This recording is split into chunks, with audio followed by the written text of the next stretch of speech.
Hello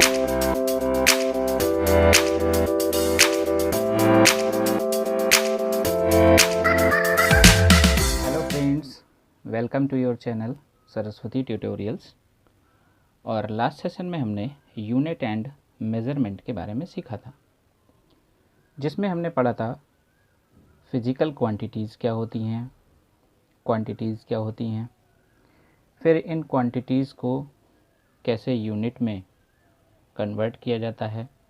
हमने सीखा था मैट्रिक सिस्टम, हमने सीखा था जो हमारे यूनिट्स होते हैं वो कितने टाइप के होते हैं, जिसमें हमने ये सीखा था कि यूनिट हमारे फंडामेंटल होते हैं यानी कि मूल, दूसरे हमारे डिराइव्ड यूनिट्स होते हैं और तीसरा हमारे पूरक यानी कि सप्लीमेंट्री यूनिट्स होते हैं।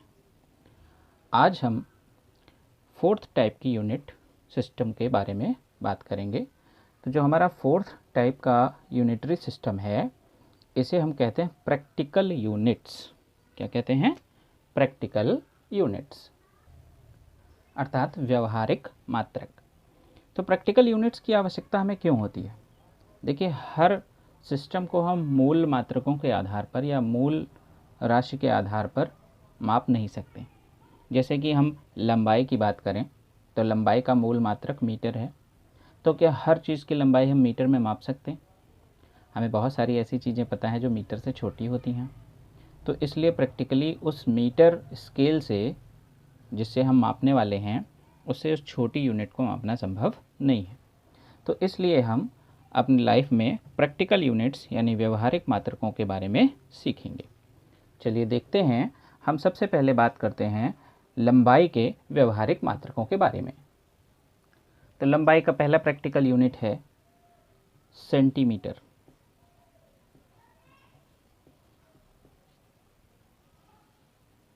दूसरा प्रैक्टिकल यूनिट है मिलीमीटर।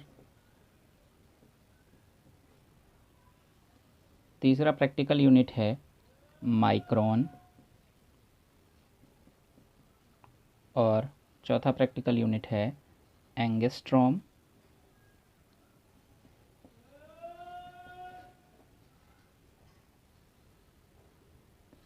तो यहाँ पर मैं जिन चार प्रैक्टिकल यूनिट्स के बारे में बात कर रहा हूँ, सेंटीमीटर, मिलीमीटर, माइक्रोन और एंगस्ट्रॉम, ये हमारे लेंथ के जो मूल मात्रक है मीटर, इससे छोटे मात्रक हैं।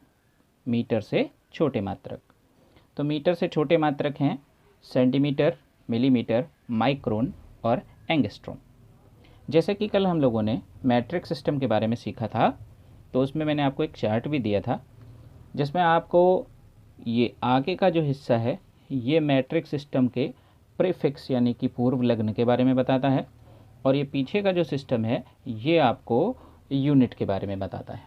तो यहाँ पर जो यूनिट है वो मीटर है, और ये आपका जो आगे लगा हुआ है ये पूर्व लग्न है, जिसके लिए हम कुछ घातों को चुनते हैं। तो सेंटी के लिए जो हमारी घात चुनी गई थी वो थी 10⁻⁻²। आप चार्ट में देख सकते हैं, और साथ में लगा हुआ है मीटर। तो 1 सेंटीमीटर 10⁻²मीटर के बराबर होता है। ऐसे ही मिली हमारा पूर्व लग्न है, प्रीफिक्स है। तो इसके लिए हम जो यूज़ करते हैं वो है 10⁻⁻3, और साथ में हमारा मीटर जुड़ा हुआ है, तो हम यहाँ पर लिख सकते हैं 10⁻³ मीटर।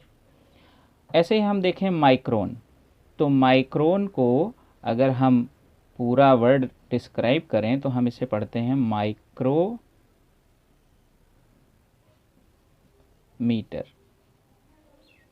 तो माइक्रो जो वर्ड है, इसके लिए हमने अपने चार्ट में देखा था कि इसके लिए हम यूज़ करते हैं 10⁻⁻6, और साथ में लग जाता है मीटर। और इसी तरह से हम एंगस्ट्रॉम की बात करें तो एंगस्ट्रॉम में हम यूज़ करते हैं 10⁻⁻10, और साथ में लग जाता है मीटर। तो ये आपका मूल मात्रक है। Centimetre, millimetre, micron, angstrom. ऐसे ही हम देख सकते हैं नैनोमीटर,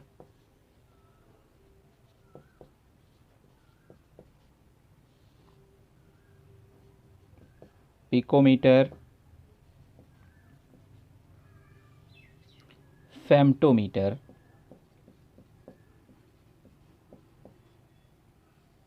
इसको हम फर्मी भी कहते हैं।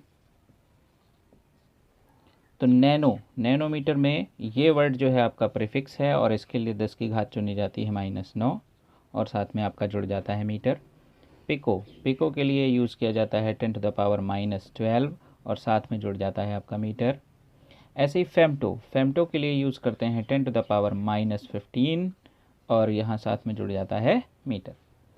वैसे तो मैट्रिक सिस्टम में इससे भी छोटे सिस्टम तक हम पहुंच सकते हैं 10⁻18, 10⁻21 और 10⁻24 तक, जिसे हम कहते हैं ऑट्टो, ज़ेप्टो और यप्टो। लेकिन जो हमारी लंबाई है वह अभी तक ये पाई गई है कि सबसे सूक्ष्मतम लंबाई होती है फेम्टोमीटर, यानी कि 1 फर्मी। तो हमारी जो लेंथ है उसका सबसे छोटा यूनिट है Fermi. Smallest unit of length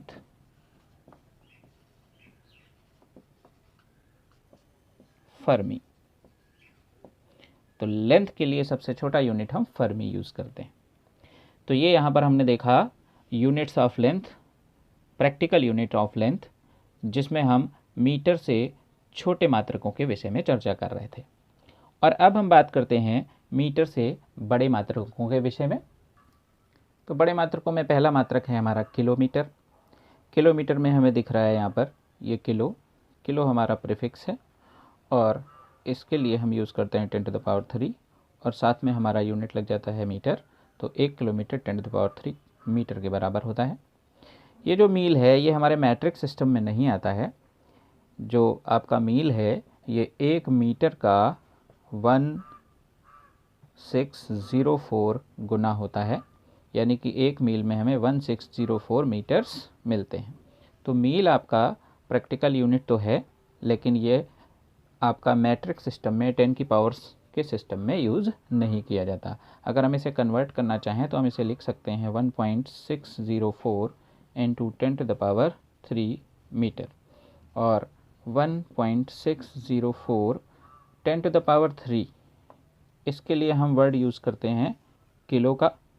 तो यहाँ हमने लिख लिया किलो और साथ में लगा दिया मीटर, तो ये हमें मिल गया 1.604 किलोमीटर। तो हम ये भी कह सकते हैं कि हमारा जो मील है वो 1 किलोमीटर का 1.604 गुना होता है।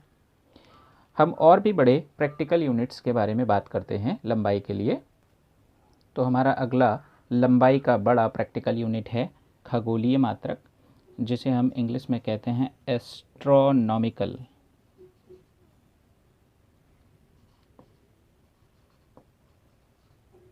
यूनिट। शॉर्टली हम इसे AU से रिप्रेजेंट करते हैं। यूनिवर्स में सन एक ग्रह है और अन्य सभी ग्रह इस सन के उपग्रह माने जाते हैं, जिसमें से जो हमारा ग्रह है वो है अर्थ, जो कि यहाँ पर है। और ये जो अर्थ है इस सन के चारों ओर एक दीर्घवृत्ताकार कक्षा में चक्कर लगाती है। अर्थ सन के चारों ओर सर्कुलर फॉर्मेट में चक्कर नहीं लगाती, एक ऐसे पैटर्न पर चक्कर लगाती है जिसे हम कहते हैं दीर्घवृत्त। दीर्घवृत्त के विषय में हम आगे सीखेंगे कि दीर्घवृत्त में क्या विशेषताएं होती हैं, परंतु यहाँ पर आप समझ सकते हैं कि दीर्घवृत्त हमने बनाया हुआ है। तो यहाँ पर आप देखेंगे कि सन से अर्थ की जो डिस्टेंस है वो कंटिन्यू चेंज होती जा रही है, ठीक है। लेकिन इन सभी डिस्टेंसेस का जब हम एवरेज निकालते हैं तो वो एवरेज हमें मिलता है 1.4960 इंटू 10⁻11 मीटर। तो ये जो आपको दिख रहा है यहाँ पर, इसे हम कहते हैं 1 AU। तो 1 AU यहाँ पर average distance between sun and earth है। तो सन और अर्थ के बीच की जो एवरेज दूरी है, एवरेज आप समझ रहे होंगे क्योंकि मैं यहाँ पर क्या देख रहा हूँ कि सन से सन से अर्थ के बीच की जो डिस्टेंस है वो कंटिन्यू चेंज होती जा रही है उसके रेवोल्यूशन के कारण, और कहीं पर अधिक होती है, कहीं पर बहुत कम होती है, कहीं पर और कम होती है। तो इस आधार पर हम जब इस सभी डिस्टेंसेस का एवरेज निकालते हैं तो वो बनता है 1 एस्ट्रोनॉमिकल यूनिट, एक खगोलीय मात्रक। तो एक खगोलीय मात्रक 1.4960 इंटू 10⁻11 मीटर के बराबर होता है। चलिए हम आगे बात करते हैं अपने अगले प्रैक्टिकल यूनिट के बारे में। तो अब अगले अपने मात्रक के विषय में चर्चा करने से पहले हम एक छोटे से सिस्टम को समझ लेते हैं। जो आपके एंगल्स होते हैं, इनके दो मात्रक होते हैं, एक डिग्री और दूसरा रेडियन। तो हम चर्चा करते हैं डिग्री के विषय में। जो आपकी 1 डिग्री होती है, इसको अगर हम देखें तो जैसे आप देख रहे हैं यहाँ पर एक एंगल बना हुआ है जिसको हम 90 डिग्री कह सकते हैं, और अगर हम इसके 90 पार्ट्स कर दें तो यहाँ पर आपको इन दो लाइंस के बीच एक एंगल मिलेगा जिसको हम 1 डिग्री कह सकते हैं। अब ये जो 1 डिग्री है, इसको अगर हम एक बड़े प्लेटफॉर्म पर लेके आएँ, जैसे कि हम यहाँ पर दिखा रहे हैं आपको,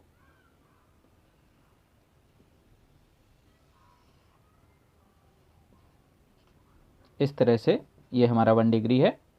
अगर इसके भी हम बहुत छोटे छोटे पार्ट्स करते हैं तो इसके हम 60 पार्ट्स करते हैं, और उन 60 पार्ट्स को हम कहते हैं मिनट्स।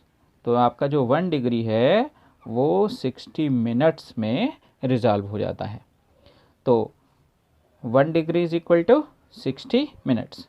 अब इसके 60 पार्ट्स किए तो 60 पार्ट्स करने पर जो हमें सिस्टम मिल रहा है वो बहुत ही छोटा मिलने वाला है। जरा ध्यान से देखिएगा आप लोग।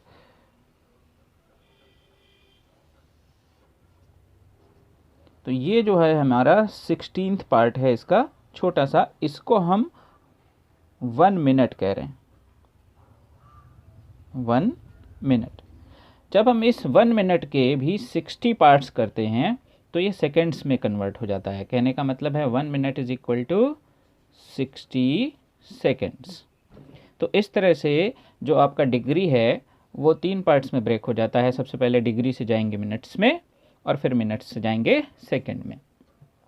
तो 1 degree is equal to 60 minutes और 1 minute is equal to 60 seconds. तो अगर हम इस डिग्री को डिस्क्राइब करके लिखें तो हम इसे इस प्रकार भी लिख सकते हैं, थोड़ा सा ध्यान से देखिएगा। 1 degree is equal to 60 minutes, 1 degree is equal to 59 minutes 60 seconds. तो इसमें टोटल 60 सेकेंड्स थे। 60 सेकेंड्स से हमने जो है 60 मिनट्स थे, तो 60 मिनट से हमने 59 मिनट अलग कर लिए, और हमारे पास 1 मिनट और बचा। तो ये जो 1 मिनट है इसको हम लिख सकते हैं 60 सेकेंड्स। तो फिर से ध्यान से देख लीजिए, 1 degree is equal to 60 minutes. हम इसे इस प्रकार लिखेंगे, 1 degree is equal to 60 minutes, और फिर आपका 1 minute is equal to 60 second है। 1 मिनट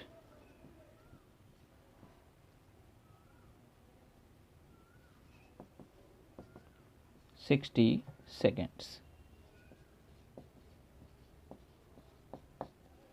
तो इस तरह से हम डिग्रीज को और छोटे पार्ट्स में तोड़ सकते हैं।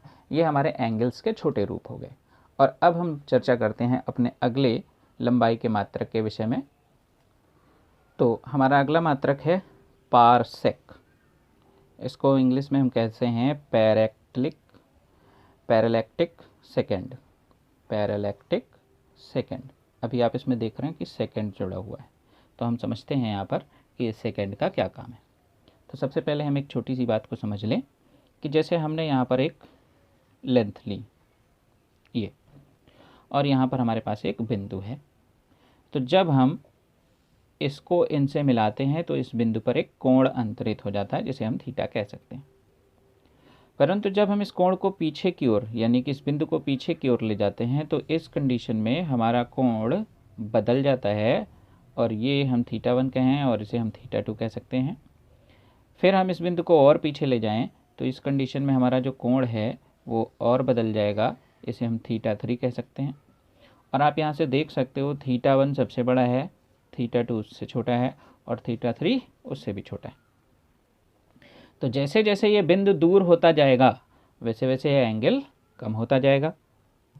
तो जब ये वाली जो डिस्टेंस है ये 1 AU के बराबर हो, यानी कि 1.4960 इंटू 10⁻11 मीटर के बराबर हो, तो ऐसी कंडीशन में जब हम ये 1 AU डिस्टेंस लें और इस तरह से चलते चलते चलते चलते बिंदु हमारा इतनी ज़्यादा डिस्टेंस पर हो कि हमारा जो ये एंगल है ये हो जाए 1 सेकेंड, तो इस कंडीशन में ये वाली जो दूरी है ये, इसे हम कहते हैं 1 पारसेक। थोड़ा सा ध्यान से फिर से समझेंगे कि अगर हमने एक AU, एक खगोलीय मात्रक के बराबर का एक चाप लिया, तो जब ये चाप 1 डिग्री का एंगल बनाएगा तो इस चाप से इस बिंदु तक की जो दूरी है इसे हम 1 पारसेक कहते हैं। और ये जो आपका 1 पारसेक है इसे थोड़ा सा ध्यान से देखिए, हमने मैथमेटिक्स में लास्ट ईयर पढ़ा था कोण बराबर चाप बटे त्रिज्या। तो हमने यहाँ पर क्या कहा कि 1 AU का चाप, ठीक है, तो चाप की लंबाई कितनी हो गई 1 AU, और अगर ये चाप है तो ये और ये रेखाएं ये सब क्या जाएंगी, त्रिज्या हो जाएंगी। तो इसकी जो त्रिज्या है वो कितनी है 1 पारसेक है। और हम यहाँ पर देख रहे हैं कि हमने जो कोण लिया है वो है 1 मिनट, चाप है हमारा 1 AU और त्रिज्या है हमारी 1 पारसेक। तो इस आधार पर अगर हम 1 पारसेक की डिस्टेंस के बारे में बात करें तो ये इधर चला जाएगा, तो आपको मिलेगा 1 AU अपॉन 1 मिनट। अब इस 1 मिनट को थोड़ा सा हम और डिस्क्राइब कर लेते हैं, इसे हम रेडियन में परिवर्तित कर लेते हैं। तो देखिएगा 1 degree is equal to 60 minutes, तो यहाँ पर अगर हम 1 मिनट की बात करें तो हो जाएगा 1/60 डिग्री। ऐसे ही 1 minute is equal to 60 seconds, तो जब हम 1 सेकेंड की बात करेंगे तो हो जाएगा 1/60 मिनट्स। तो यहाँ पर हम ब्रेक करेंगे इसको, तो 1 AU हमारा 1.4960 इंटू 10⁻11 है, और 1 मिनट 1 सेकेंड, तो 1 सेकेंड आपका किसके बराबर है 1/60, और फिर इसको भी हम ब्रेक करेंगे तो ये हो जाएगा 1/60 डिग्री। अब यहाँ तक हमें डिग्री मिल चुका है, अब डिग्री को हमें कन्वर्ट करना है रेडियन में, तो हम गुणा कराते हैं पाई बटे 180 से, ये आपका रेडियन हो गया। तो जब हम इसका सॉल्यूशन करते हैं तो हमें मिलता है 3.084 इंटू 10⁻16 मीटर। तो ये जो आपको डिस्टेंस मिल रही है ये है आपकी 1 पारसेक। तो किस तरह से हम पारसेक को फाइंड करते हैं आपको समझ में आ रहा है, एक बार फिर से मैं रिपीट कर देता हूँ। जब 1 AU अर्थात एक खगोलीय दूरी के बराबर का चाप लें और उससे इतनी दूर चले जाएं कि एक ऐसा बिंदु जो इस चाप से 1 मिनट का एंगल बनाता हो, ऐसी कंडीशन में ये जो त्रिज्या है इसे हम 1 पारसेक कहते हैं। Is it okay? हमारा अगला प्रैक्टिकल यूनिट है प्रकाश वर्ष। प्रकाश वर्ष, लाइट ईयर। तो प्रकाश द्वारा एक वर्ष में तय की गई दूरी कहलाती है एक प्रकाश वर्ष। तो एक प्रकाश वर्ष ये एक प्रकार की दूरी है जो कि किसके द्वारा तय की गई, प्रकाश के द्वारा। तो हम लोगों ने पढ़ा है चाल बराबर दूरी बटे समय। तो यहाँ से देखिए दूरी बराबर क्या आ जाएगा, चाल गुणे समय। अब इसको थोड़ा सा और एक्सप्लेन करें तो चाल, कौन चल रहा है, प्रकाश चल रहा है, इसलिए चाल की जगह पर हम ले लेते हैं प्रकाश की चाल। और फिर कह रहे हैं कितने समय तक प्रकाश चला, तो 1 वर्ष तक। तो समय में क्या आ गया, वर्ष। अब हम सभी लोग जानते हैं प्रकाश की चाल आपकी होती है 3 × 10⁸ मीटर पर सेकेंड। और वर्ष की बात करें तो 365 दिन होते हैं, 24 घंटे होते हैं, हर घंटे में 60 मिनट होते हैं और हर मिनट में 60 सेकंड होते हैं। तो इस तरह से हमने इस पूरे सिस्टम को सेकंड्स में ब्रेक कर लिया। अब ये सेकंड मल्टीप्लाई में है, ये इससे कैंसिल हो गया। और जब आप इसका सॉल्यूशन करते हैं तो आपको मिलता है 9.46 × 10⁻15। और देखिए यहाँ पर यूनिट क्या आ गया, मीटर। तो प्रकाश द्वारा 1 वर्ष में तय की गई जो दूरी है उसे हम कहते हैं 1 प्रकाश वर्ष। तो 1 लाइट ईयर जो आपका होता है वो हो जाता है 9.46 × 10⁻+15 मीटर। तो ये हैं आपके लेंथ के प्रैक्टिकल यूनिट्स। अब हम अगले विषय के बारे में चर्चा करते हैं। हमारा अगला टॉपिक है प्रैक्टिकल यूनिट्स ऑफ मास, यानी कि अब हम द्रव्यमान की छोटे और बड़े मात्रकों के विषय में चर्चा करेंगे। जैसा कि हम सभी लोग जानते हैं जो द्रव्यमान का मानक मात्रक है वो किलोग्राम है। और अब हमें इससे छोटे और इससे बड़े मात्रकों के विषय में चर्चा करनी है। तो चलिए देखते हैं।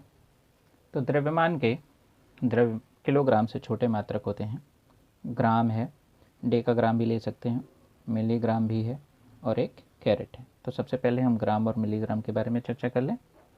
तो जो आपका किलो है, ये किलो आपको मिलता है मैट्रिक सिस्टम से और इसका मतलब होता है 10⁻³ और ये जो आपका पीछे लगा हुआ है ये आपका ग्राम। तो 1 kg = होता है 1000 ग्राम। 1000 का मतलब यहाँ पर क्या है 10⁻³ से। तो यहाँ से 1 ग्राम आपका हो जाएगा 10⁻³ kg। इसको आप नीचे ले आएंगे तो ये पावर नेगेटिव हो जाएगी। अगला है आपका मिलीग्राम। तो मिलीग्राम, मिली का मतलब 10⁻³ और साथ में लग गया ग्राम।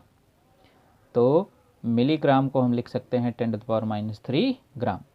आप चाहें तो इसको भी चेंज कर सकते हैं। तो देखिए इस ग्राम की जगह पर 10⁻³ तो हमारे पास लिखा हुआ है, इस ग्राम की जगह पर हम लिख सकते हैं 10⁻³ kg। तो देखिए ये हो गया 10⁻⁻6 kg। तो मिलीग्राम को अगर हम ग्राम में कन्वर्ट करते हैं तो मिलता है 10⁻³ ग्राम, और अगर हम इसे kg में कन्वर्ट करते हैं तो हमें मिलता है 10⁻6 kg। बात करते हैं कैरेट की। जो कैरेट है ये मैट्रिक सिस्टम से संबंधित नहीं है, ये थोड़ा सा अलग मात्रक है। ये जो होता है ये 1 किलोग्राम का 5000वां भाग होता है। 5000वां भाग, यानी कि 1 किलोग्राम बराबर होता है हमारे पास 5000 कैरेट।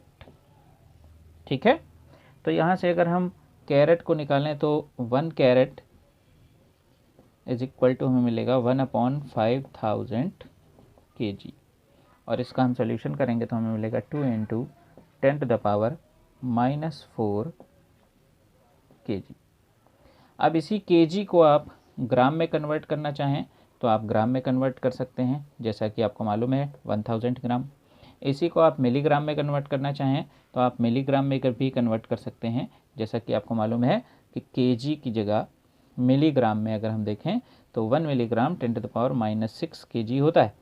तो यहाँ से अगर इसको हम उल्टा करें 1 kg तो कितना हो जाएगा 10⁻6 मिलीग्राम mg। तो आप 1 kg की जगह क्या लिख सकते हैं, 2 इंटू 10⁻⁻4 हमारे पास पहले से ये कैरेट में, और 1 kg की जगह 10⁻6 लिख सकते हैं, और ये कन्वर्ट हो गया आपका मिलीग्राम में। तो इस तरह से हम इसको मिलीग्राम में भी कन्वर्ट कर सकते हैं। ऐसे ही हम आगे बात करते हैं एटॉमिक मास यूनिट की।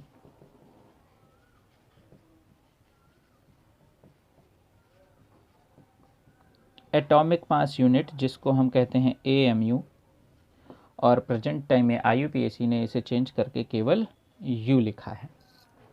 तो एटॉमिक मास यूनिट एक परमाणु के द्रव्यमान के बराबर होता है, और एक परमाणु का जो द्रव्यमान होता है वो होता है 1.66 इंटू 10⁻⁻27 kg।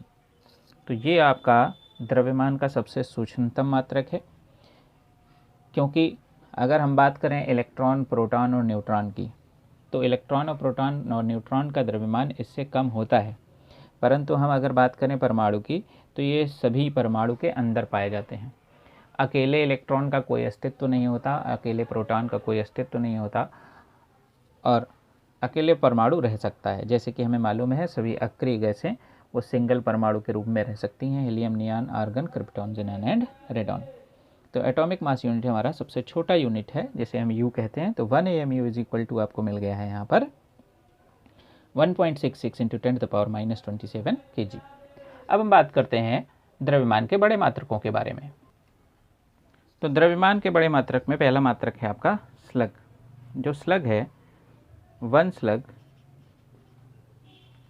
ये होता है 14.57 kg, यानी कि 1 किलोग्राम का 14.57 गुना। तो एक स्लग इज इक्वल टू हो गया 14.57 kg। बात करते हैं क्विंटल की। तो आपका जो क्विंटल है ये 100 kg के इक्वल होता है, कि जैसे 100 kg हम इकट्ठा करेंगे तो हम इसे 1 क्विंटल कहेंगे, KW। इसके बाद आता है आपका मीट्रिक टन। तो मीट्रिक टन के बारे में अगर बात करें तो मीट्रिक टन जो है आपका ये होता है 1000 kg, जिसे हम 10 इंटू 10 kg लिख सकते हैं, 10 इंटू 100। और 100 की अगर बात करें, 100 kg, जो 100 kg है ये होता है 1 क्विंटल के बराबर। तो आपको मिल जाएगा 10 क्विंटल। तो 1 metric ton is equal to आपको मिलता है 10 क्विंटल। तो ये हो गए आपके द्रव्यमान के बड़े मात्रक। हम इससे थोड़े और बड़े मात्रक के विषय में चर्चा करते हैं। और द्रव्यमान का जो सबसे बड़ा मात्रक होता है वो होता है चंद्रशेखर सीमा। मैं इसे समझाता हूँ आपको, थोड़ा सा ध्यान दीजिएगा। तो चंद्रशेखर सीमा CSL ये द्रव्यमान का सबसे बड़ा मात्रक है, और जो 1 CSL है ये बराबर होता है 1.4 टाइम्स ऑफ मास ऑफ सन। तो कहने का मतलब है कि जो आपका सूर्य है उसके द्रव्यमान का 1.4 गुना। इसमें एक वर्ड जुड़ा हुआ है सीमा। तो सीमा का मतलब हो गया कि ये आपकी फाइनल लिमिट है, इससे अधिक हम नहीं जा सकते। तो दुनिया में कोई भी द्रव्यमान सूर्य के द्रव्यमान के 1.4 गुना से अधिक नहीं हो सकता। इसे हम प्रैक्टिकली थोड़ा सा समझते हैं। आप सभी ने बूंदी के लड्डू खाए होंगे। तो बूंदी के लड्डू के बारे में अगर बात करें तो वो छोटी छोटी बूंदियों से मिलकर बना होता है। तो छोटी छोटी बूंदियों से मिलकर हमने एक लड्डू तैयार किया इस तरह से, जैसा कि आपको यहाँ पर सामने दिख रहा है। अब इसमें बहुत छोटी छोटी बूंदी मिलकर ये एक लड्डू बना रही हैं, और सबका अपना अपना द्रव्यमान है। आपने एक लड्डू बनाया और उसको एक प्लेन सतह पर रख दिया, ठीक है। तो ये प्लेन सतह पर जब जाएगा तो इसका जो भार है वो नीचे की ओर काम करेगा, जिसको हम कहते हैं mg। अब थोड़ा सपोज करिए कि आपने इस लड्डू के साइज को बढ़ाया। जब आप इस लड्डू के साइज को बढ़ाओगे तो इसमें जो बूंदियां हैं यानी कि जिससे लड्डू मिलकर बना है उसकी संख्या बढ़ जाएगी, और संख्या बढ़ने की वजह से ये आपका जो सेंटर है ये थोड़ा ऊपर खिसक जाएगा और फिर से भार लगेगा। अब जो भार है वो पहले वाले भार से अधिक होगा। तो जैसे जैसे हम देखते जा रहे हैं धीरे धीरे ये mg बढ़ता जा रहा है। तो एक टाइम ऐसा आएगा कि mg इतना अधिक हो जाएगा कि जो कण आपस में एक दूसरे से, जैसे ये कण, ये कण, ये कण, ये कण और ये कण, ये सब एक दूसरे से जो चिपके हुए हैं, ये एक दूसरे के ऊपर एक आकर्षण बल लगाए हुए हैं। अब अगर ये नीचे लगने वाला बल इन बलों से ज़्यादा हो गया तो उस कंडीशन में ये जो लड्डू और बड़ा किया जाएगा तो ये धीरे धीरे इस शेप में आने लगेगा। अब ये गोल नहीं रह पाएगा। तो गोल क्यों नहीं रह पाएगा आपको समझ में आ रहा होगा, क्योंकि ये वाला बल अधिक हो गया है और ये वाले बल कमज़ोर हो चुके हैं। फिर हम इसको और थोड़ा सा बढ़ाएंगे तो ऐसी कंडीशन में आपका जो लड्डू का शेप है वो कुछ इस तरह से हो जाएगा, क्योंकि अब जो है ये सेंटर में जो भार था ये और ज़्यादा लग रहा है। ये इसको और दबाने की, अंदर खींचने की कोशिश करेगा, इसके शेप को अंदर की ओर खींचने की कोशिश करेगा। और ऐसे ऐसे होते होते एक समय ऐसा आएगा कि ये दोनों पार्टिकल एक दूसरे से अलग हो जाएंगे जब ये भार बहुत अधिक हो जाएगा। तो ये दो प्रकार के नए लड्डुओं में विभक्त हो जाएगा। तो इस लड्डू को बनाने के लिए आप चाहे जितना बड़ा बनाने की कोशिश करें, एक लिमिट से ज़्यादा बड़ा नहीं कर सकते, क्योंकि ये जो आपका नीचे वाला बल है ये एक बार इतना ज़्यादा इफेक्टिव हो जाएगा कि इसको दो पार्ट्स में तोड़ देगा। तो वैसे ही पूरे यूनिवर्स में ग्रेविटेशनल फील्ड की लाइंस चलती हैं, ग्रेविटेशनल फील्ड की लाइन चलती हैं। तो हम ग्रेविटेशनल फील्ड के बारे में अगर बात करें तो पृथ्वी का अपना गुरुत्वीय क्षेत्र है, अन्य ग्रहों का अपना गुरुत्वीय क्षेत्र है और यूनिवर्स का अपना गुरुत्वीय क्षेत्र है। तो जब यूनिवर्स के गुरुत्वीय क्षेत्र में आपका कोई भी द्रव्यमान आता है तो ऐसी कंडीशन में वो जो द्रव्यमान है उस पर जब बल इतना अधिक हो जाता है कि वो चंद्रशेखरन लिमिट से बाहर हो, तो ऐसी कंडीशन में आपका जो पिंड है वो दो पार्ट्स में, तीन पार्ट्स में ब्रेक हो सकता है। तो यह है आपकी चंद्रशेखरन लिमिट कि इससे अधिक आप कुछ भी कर लें, इससे अधिक सीमा से ज़्यादा द्रव्यमान इकट्ठा नहीं हो सकता, क्योंकि जो आपका द्रव्यमान है वो भी छोटे छोटे कणों से मिलकर ही बना है।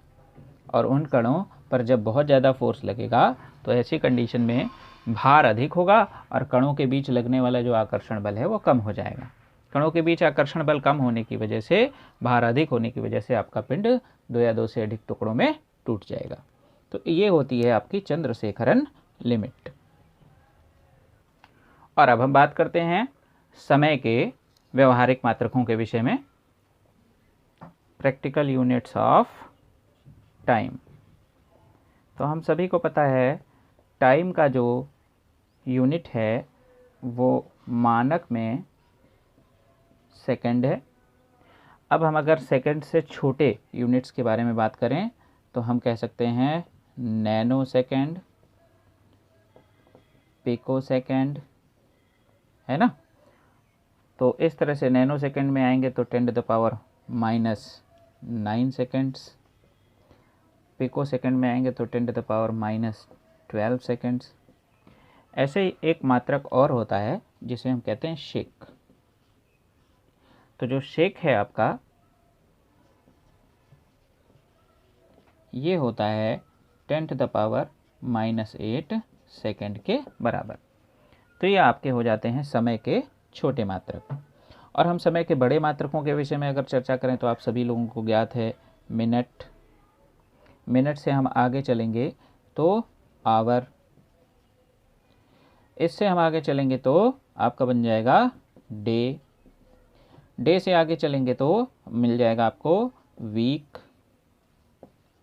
वीक से आगे चलेंगे तो हमें मिल जाएगा मंथ। मंथ से आगे चलेंगे तो हमें मिलेगा ईयर। ईयर से आगे जब हम चलते हैं तो हमें मिल जाता है सेंचुरी एंड सो ऑन। तो 1 मिनट सभी को पता है 60 सेकेंड्स होते हैं, 1 आवर में 60 मिनट्स होते हैं, 1 डे में 24 आवर्स होते हैं, 1 वीक में 7 डेज होते हैं, और 1 मंथ में 4 वीक्स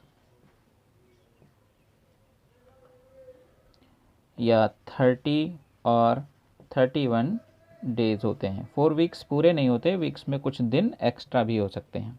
और 1 ईयर में 364.25 डेज, ये आपके 1 ईयर में होते हैं। 364.25 जैसे ही ये 4 बार पूरा होता है तो आपका लीप ईयर आ जाता है। तो इस आधार पर हम देखते हैं कि हर 4 वर्ष पर आपका जो फरवरी है वो 29 डेज़ का हो जाता है। तो आपका एक ईयर होता है 364.25 डेज़ का। इससे और आगे चलें तो हमें मिलेगा सौर दिवस, ठीक है। सौर वर्ष यानी कि सोलर ईयर। शताब्दी, 100 वर्षों को हम एक शताब्दी कहते हैं, यानी कि ये जैसे ही 100 ईयर्स पूरे हो जाएंगे तो आपकी एक शताब्दी हो जाएगी। इस समय जो आपका शताब्दी चल रही है तो 21st सेंचुरी चल रही है, 21st सेंचुरी। ऐसे हम देखें तो हमें मिलता है सौर वर्ष। पृथ्वी द्वारा सूर्य के चारों ओर अपनी एक कक्षा पूरा करने में जो समय लगता है उसे हम कहते हैं सौर वर्ष। और पृथ्वी जो है सूर्य के चारों ओर अपनी एक कक्षा जो पूरी करती है वो करती है 364.25 डेज में। और इस आधार पर आपके जो है 365 दिन होते हैं हर साल। सॉरी आई रिपीट, 365.25 दिन जो होते हैं ये आपका एक सोलर ईयर होता है। इसके पहले मैंने 364 कहा था, जिसे मैं करेक्ट करना चाहूँगा, ये आपका 365.25 होता है। और इस तरह से 0.25 प्लस 0.25 प्लस 0.25 प्लस 0.25 ये आपका ऑल ओवर 1 हो जाता है और एक डे यहाँ पर एक्स्ट्रा हो जाता है। तो जैसे आपका लीप ईयर आता है वो 366 डेज़ का होता है। Is it okay? तो ये थे आपके समय के व्यवहारिक मात्रक। तो मूलतः हम लंबाई, द्रव्यमान और समय पर सबसे अधिक कार्य करते हैं, इसलिए हमने यहाँ पर सीखे हैं लंबाई, द्रव्यमान और समय के व्यवहारिक मात्रक। ऐसे ही दाब है, क्षेत्रफल है, जो कि आपके व्युत्पन्न राशियाँ हैं, इनके भी बहुत सारे मात्रक होते हैं जिन्हें हम आगे आने वाले चैप्टर्स में अलग अलग समय पर पढ़ते रहेंगे। आज के लेक्चर में इतना ही। सभी को बहुत बहुत धन्यवाद। हमारे अगले लेक्चर से जुड़ने के लिए हमारी प्लेलिस्ट से जुड़े रहिए। बहुत बहुत धन्यवाद।